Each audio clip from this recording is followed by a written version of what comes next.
All right, today we're gonna stretch the neck. By the neck, I mean this tube right here. I'm gonna stretch it by, I don't know, I think last time I said about 6 inches. I'll still debate on it because I'm still gonna mock it up and see if that's the final size or stretch that I want. But I am gonna get started to cut it.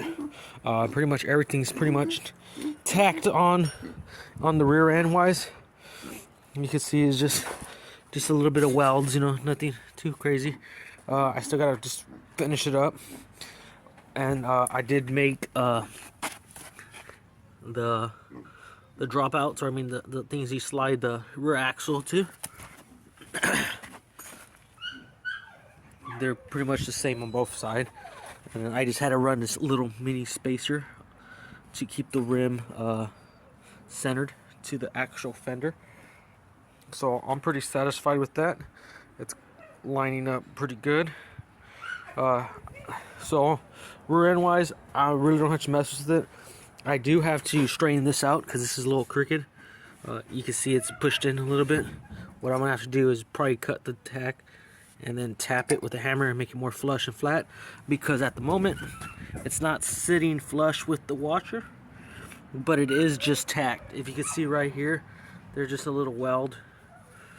Kind of hard to see, but yeah, the rear end is just tacked, not welded, so not a big deal. I go over there and finish it, but I'm going to stretch the neck today, so I'll kind of show you what I do and the steps I went through to do it. We're going to go on and move the bike over, and as soon as I move it, we'll start chopping.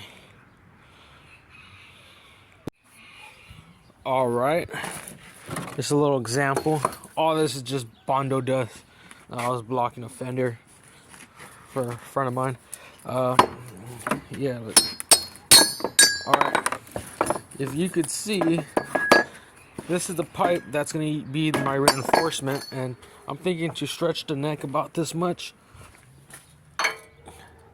which is probably a lot, and I'll find out once I put it in if this is as much as I want it to stretch, because the bike right now sits pretty long, and I don't mind it to sit a little longer, you know. Right now it looks like a tough little bobber, but stretching the neck would definitely make it to the chopper, and that's what I'm going for.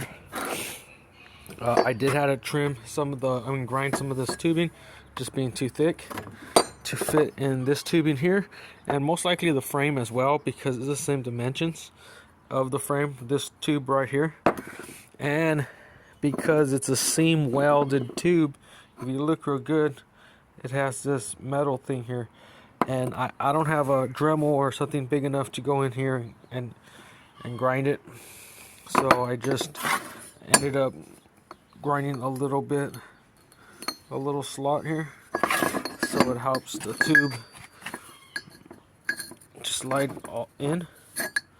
You can see with the seam weld, it actually slides in, and then without it, it doesn't go in, but with it, it actually goes in. So yeah, I'm gonna start cutting that frame, and this method I done before on different stuff, and I just know it's gonna work for me. Might not be the best or the pro status, but this is where I'm gonna go with. When I hack the frame, I'm thinking just do it right here, down straight in the middle, and I could fill in or blend whatever I have to do. I don't want to cut directly onto this seam, because I still have to weld here, and then I have to re-weld that seam, even though when I finish the build, I'm gonna have it all smooth, so you're not gonna see none of this. All that's gonna be smooth. It's gonna be custom, but we're not there yet. We're gonna extend the neck, so I'm gonna get cutting, and this is what I'm gonna do. I'm gonna definitely just use the tape line. I'm gonna put it right here down the straight as possible, and once I mark it straight, I know where it originally was lined up to. So once I put the additional piece on there, all I have to do is line up this straight line and that straight line, so as that line is connecting perfectly straight, that means the tube has not twisted or turned. It's on there centered. as original. I can show you right now. Okay, this is what I was talking about. I made sure it was nice and even, and then I went up from the top and I stretched it and I made sure it was nice and straight. So basically the tape line is gonna have to line up to this. If you can see real good, the tape line's right there. But I also just spray painted it orange. If you could see, I just spray painted it just in case if the tape comes off. I did press down on the tape so it can be on there good. But just in case if it comes off for any reason, I have a painted tape line, so that's gonna give me my straight line once I put the tube on. So basically the center part's still gonna be shifting, or not really, because I'm gonna weld one piece solid to it and then the other. And how I'm gonna do it is I'm gonna put it on like this here, slide it all the way about maybe right here, and then have this piece cut about right here. So I'm gonna have about this much extra heaviness compared to this also as well, but this is gonna keep both pieces from flexing or bending on each other, because this extra piece of metal here is gonna go in the tube and the subframe and the head and the neck. So that's gonna go through and you're gonna have more metal, so it's like reinforcing the frame in the inside so it doesn't flex. And then once that's literally like this here and ready to go, this piece is going to be hacked. And while it's hacked, I'm also going to drill 2 holes here on both sides. 2 holes, maybe even on top, because that's where I'm going to have to apply some Bondo anyway, some filler, some 2 holes and stuff, and or more holes. And then once I slide one piece on there, the holes are going to allow me to weld the reinforcement bar, so that's going to stay steady. Then I slide the piece over it, then I weld the piece that I slide over it, then I put this neck back on there, make sure it's lined up to that tape line, tack weld it, make sure everything's centered, double look at everything I did, and then weld it up. So it should be it. Makes sense. Makes sense for me. All right, here it is. The shame, I cut it. Oh no, what have I done? Check it out, I just cut the bike. We're gonna shrink the front end. We're gonna make it really small and tight. No, just kidding. We're stretching it. You can see I cut the thing, and then there's a seam here, and there's a seam there. I just gotta make sure the tube inside dimension. Oh yeah, that goes all the way. Maybe even this size. This size I'm gonna have to cut the little slot, but yeah, we're doing good. Honestly, not bad. Like I said, we're just gonna stick that there, put the other piece, and it'll be a stretched neck, which this piece here should be the same size or the outside diameter of the frame. Yeah, so once the frame's on there, look at that, you're not even gonna tell. And then this is gonna keep it centered plus reinforced. So that's what I'm working with right now. Right now I still gotta do a couple things. I gotta just make this a little bit thinner for this pipe here. Apparently this pipe's a little thicker than this frame. You can see just very little bit, but it is the same dimension. That's a for sure thing, and that's what's really good.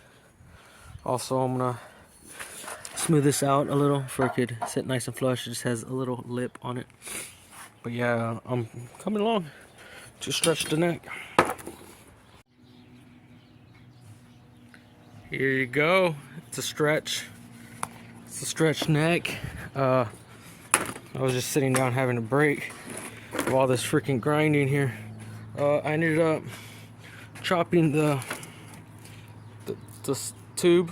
I don't know how many inches, about an inch and a quarter, inch and a half, from the pipe. You can see it's somewhat lined up because there's actually a notch inside the tubing. I had to follow the notch, so pretty much the little line or seam is going through the whole frame, so that's pretty cool. It helps out from lining it up instead of being real loose and spinning on me right now. I think I like this right here. This is where I want it. Anything longer would have been too bonkers, and like this, it's still a little small thing, but it's kind of a big thing, you know.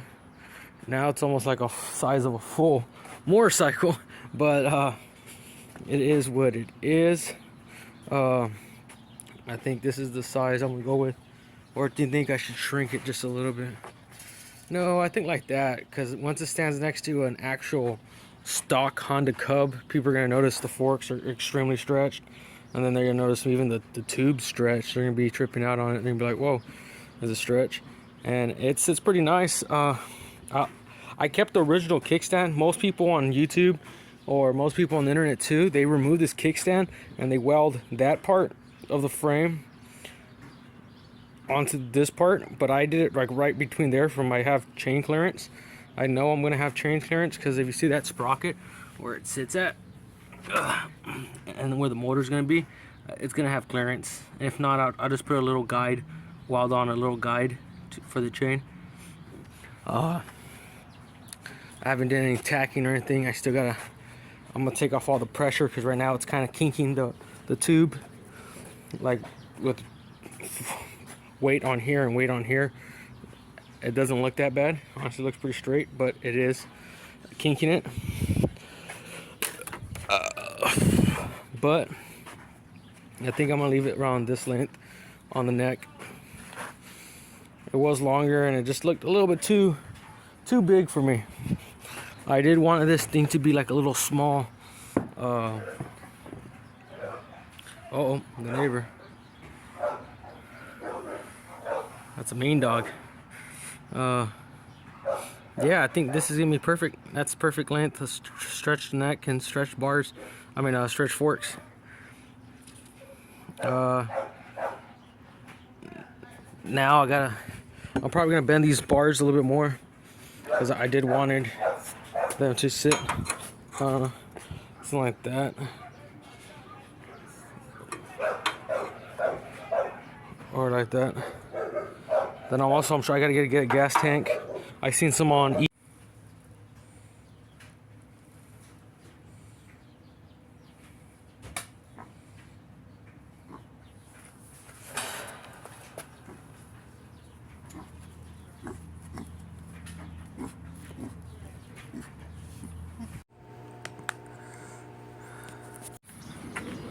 ran out of weld wire, but here it is.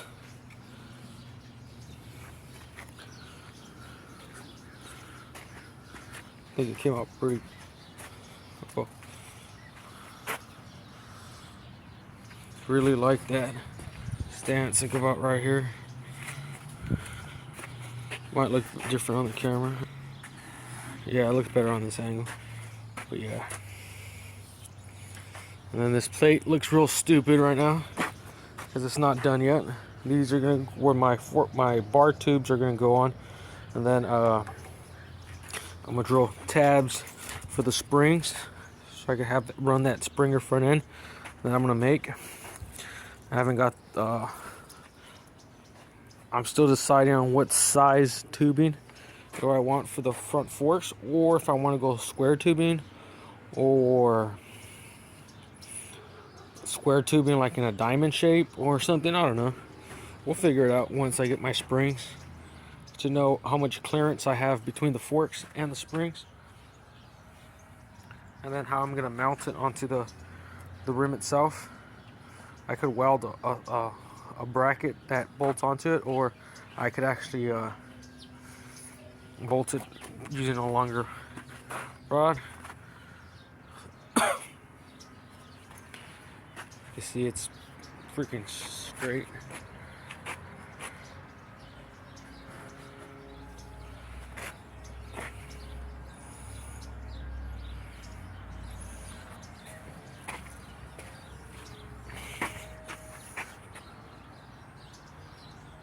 Well, the back was not straight, but